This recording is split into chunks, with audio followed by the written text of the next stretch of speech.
Now we have Brookline historian Ken Liss learn more about the name change of Devotion School and about civil rights activist Florida Ruffin-Ridley. My name is Ken Liss. I've been a resident of Brookline since 1996 and the volunteer head of the Brookline Historical Society since 2009. In my day job, I'm a librarian, the head of instruction at the Boston University Libraries. I love doing historical research, uncovering and sharing stories from the past, especially stories that may not have been told before. Sometimes that's driven just by curiosity and the love of stories. After all, who doesn't love a good story? But stories of the past are more than just good stories. They help us understand the present and prepare for the future too. And digging into stories, past or present, often leads us to places and people and lessons that we may not have expected to find. That is something I try to convey to students I work with at BU. Questions lead to research, yes, but research often leads to more questions, and those questions may lead you to places you may not have expected to go. Be curious, be open, don't be afraid to get lost because you never know what you will find. When I was asked to contribute to Brookline Strong, there were many stories I could think of, but there was one that stood out. It started with a question, led in unexpected directions, contributed to change in our town, and continues in new and unanticipated ways today. Back in 2012, the Brookline Commission for the Arts honored a group of grant recipients in a ceremony at Hunneman Hall in the public library. Among them was the Roland Hayes Project, which celebrates the legacy of the pioneering African-American concert singer who lived in Brookline from 1925 until his death in 1977. I had to leave before the Hayes Project was recognized, but I heard later that Hayes was said to be the first African-American to purchase property in Brookline.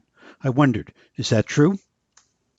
Many people, places, and events are said to be the first this or the oldest that, but the facts are often not that clear. There are doubters and disputants, caveats and qualifiers, questions and counterclaims. Now, it doesn't really matter whether Roland Hayes was the first, the third, the eighth, or the 80th African American to purchase property in Brookline. His legacy is secure thanks to the dedication of the Hayes Project and continuing efforts in Brookline to celebrate his talent and his musical and social struggles and accomplishments. But my skepticism about historical firsts and my love of research led me to look deeper. And as is often the case, my digging turned up much more than the answer to a single question. I went through census records, town directories, property maps, and newspaper archives. I encountered other African American residents from Brookline's past, and I opened a window, if only a crack, into ways of learning more about an aspect of Brookline's history that is often overlooked. I went back to 1924, the year before Roland Hayes purchased a home at 58 Allerton Street and moved to Brookline. I found Samuel A. Davis of 39 Marion Street, one of 6 African-American homeowners listed in the 1930 census, already there in 1924, before Roland Hayes. In fact, directories, maps, and deeds show Davis and his wife Mary at the Marion Street home as early as 1913 and at his adjacent business, the Coolidge Corner Garage, as early as 1907, nearly 2 decades before Hayes purchased his Brookline home. Davis is intriguing. Neither well-known nor well-documented, he was an African-American homeowner and the proprietor of an auto garage at a time when very few African-Americans owned homes or businesses in Brookline. His father, Samuel P. Davis, born enslaved in North Carolina, lived with the family in Brookline for a time. But Samuel and Mary Davis were not the first African-Americans to own property in Brookline either. Further research led me to a woman I had never heard of, but whose name, I'm sure, most of you now know. This is Florida Ruffin-Ridley. Yes, her name was pronounced Florida, not Florida. In 1896, she and her husband Ulysses, a Boston tailor, purchased this house, still standing today, at 131 Kent Street, adjacent to the railroad tracks, now the D branch of the MBTA Green Line. Florida Ruffin-Ridley was a member of a prominent African-American family in Boston. Her father, George Lewis Ruffin, was the first black graduate of Harvard Law School and served as a judge and a member of both the Massachusetts legislature and the Boston Common Council. Her mother, Josephine St. Pierre Ruffin, was a writer, editor, and organizer who became especially active on behalf of women's rights, education, and the advancement of African Americans after the death of her husband in 1886. Florida Ruffin-Ridley followed in her parents' footsteps as an activist and a pioneer. She was educated at Boston Teachers College and Boston University and was the second African-American woman to teach in the Boston Public Schools. She was a co-founder with her mother and others of the Women's Era Club in Boston, a precursor to the National Association of Colored Women. She was a major contributor to the club's journal, Women's Era, and other publications. In Brookline, she was an active member of the Equal Suffrage Association and a co-founder of the Second Unitarian Church on Sewell Avenue. In September 2018, the Historical Society featured a poster of Ridley, along with those of other notable figures from Brookline's past, at the annual Brookline Day celebration at Lars Anderson Park. Town meeting had voted 4 months earlier to change the name of the Edward Devotion School in Coolidge Corner, removing the name of the colonial-era slaveholder who had left money to the town back in 1744. Also present at Brookline Day that September was a group gathering ideas for a new person after whom the school, temporarily designated the Coolidge Corner School, could be named. One of the members of that group saw our Ridley poster, asked excitedly if she could bring it to her group's table, and thus brought Florida Ruffin-Ridley into contention as a person for whom the school could be named. The rest, as they say, is history. After a year-long process, town meeting in November 2019 voted overwhelmingly to change the name of the school to the Florida Ruffin-Ridley School. That could be the end of this story. But as I have learned, and as I help others understand, research, and the stories it leads to, never really ends.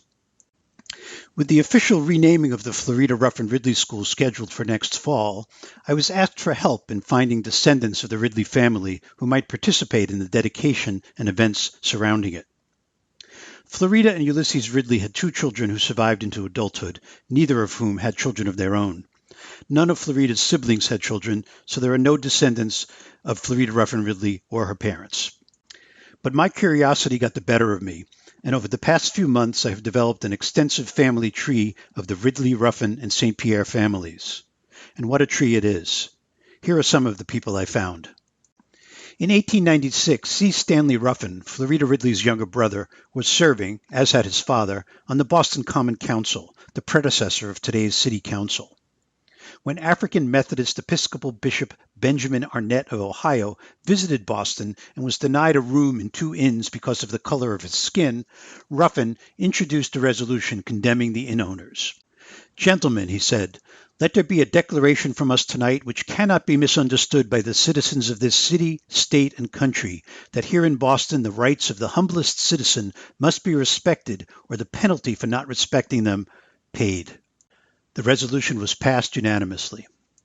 Later that year, Ruffin was one of 2 black alternates in the Massachusetts delegation sent to the Republican National Convention in St. Louis. They were initially going to be denied the right to stay with the rest of the delegates in the Southern Hotel in that city. Only when the full Massachusetts delegation threatened to take their business elsewhere did the hotel relent. Edwin F. Kenswell was Florida Ruffin-Ridley's first cousin, the son of her aunt, Maria Louisa Ruffin Kenswell. In 1943, while serving as the only African American in the Missouri legislature, representing part of St. Louis, he introduced a bill outlawing discrimination in public places. "The law is intended to secure equal accommodations for the Negro citizens of Missouri," Kenswell told the legislature. "If we call our system of government and life a democracy, it should be a real democracy, and all persons should have equal privileges in public places and the same access to public facilities." His bill was killed in committee. Dorothy Boulding Ferriby was a granddaughter of Florida Ridley's aunt Lillian Ruffin Page. She was born and raised in Virginia, but when her mother became ill, she came to live with a great-aunt in Boston. She graduated from Simmons College and Tufts Medical School and became an obstetrician. Rejected for internships at Boston's White Hospitals, she moved to Washington, D.C., where she had a private practice and taught obstetrics at Howard University.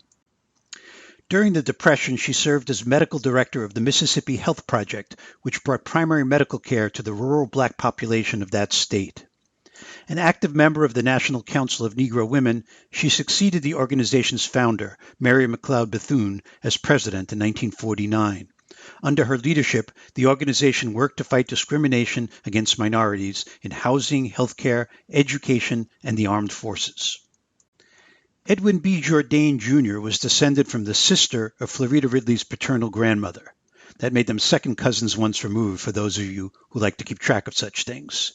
He grew up in New Bedford, Massachusetts, graduated from Harvard Business School, was a journalist and editor for several black newspapers in Chicago, and in 1931 became the first black alderman in Evanston, Illinois.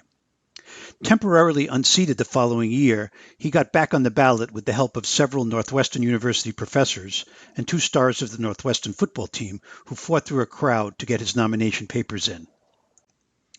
He remained an alderman until 1945 and, according to the Chicago Tribune, organized sit-ins and helped integrate the city's beaches and theaters.